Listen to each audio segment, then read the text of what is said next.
Mas o que é principal nesse caso todo não é o fato somente deles terem se utilizado de dados do Ministério da Saúde para falsificar os dados de vacinação, mas sim que eles estavam planejando uma ruptura aberta, um golpe de Estado aberto, total.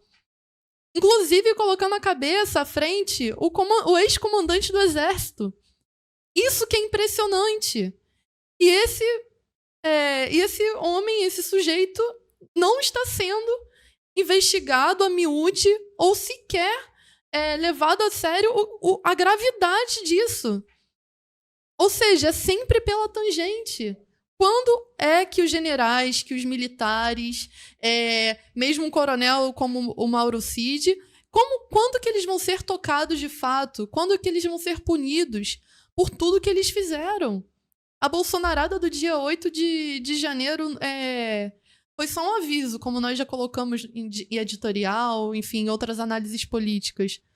Mas, assim, é impressionante mesmo como não se movem um dedo sequer para ir a miúde, assim, tocar de fato nesses generais. E no caso do Cid, né, que é um coronel. Exato, o pessoal tá falando aqui no chat, né, que são covardes, se escondem por trás do uniforme. O Mauro Cid devia ser coronel da milícia, né, coronel dos grupos paramilitares para ganhar tanto dinheiro. Ou então que pintava meio fio mesmo, pintava a árvore. Falaram que Mauro Cid deve ter envolvimento com aqueles 80 quilos encontrados no avião do Bolsonaro. Certamente.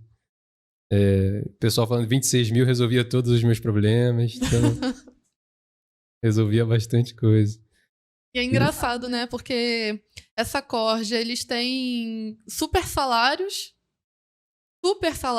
E tem auxílio de tudo. Auxílio terno, auxílio mudança. A gente já tratou aqui no nosso programa, alguns meses atrás, sobre os valores exorbitantes que os militares ganham para poder se mudar de um canto para o outro do país, né? E vai de 50 mil reais a 300 mil reais para fazer uma mudança. Enquanto tem pessoas no nosso país, tem cerca de 33 milhões de brasileiros, isso com dados oficiais, porque a gente tem que levar em consideração que os dados sempre são subestimados, afinal de contas não dão conta, e o atraso do censo, inclusive, mostra que os dados são subestimados até demais.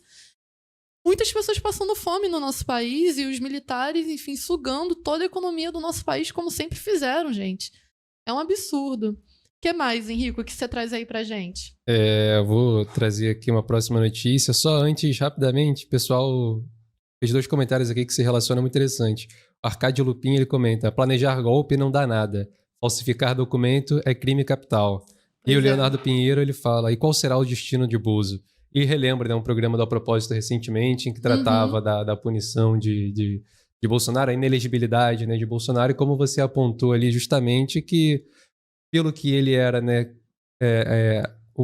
pelo que foi o julgamento, se tratava, na verdade, sabe, de uma absolvição, né? Absolvição em relação a todos os crimes verdadeiros, né, cometidos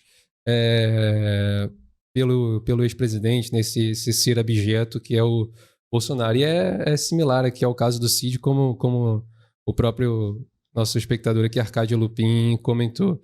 A gente vê assim, desculpa te interromper, Rico, parece que é muito mais relevante o fato dele se tornar inelegível, porque aí soluciona todos os problemas do Brasil, segundo algumas análises, sendo celebradas pela falsa esquerda eleitoreira, mesmo por alguns setores do dito centrão, que até a última ordem estavam com Bolsonaro, vale a pena a gente lembrar aqui, do que o fato de uma lista imensa de crimes que ele tem sobre as costas, principalmente o que eu acho um absurdo é o fato de mais de 600 mil brasileiros terem sido mortos durante a pandemia da Covid-19.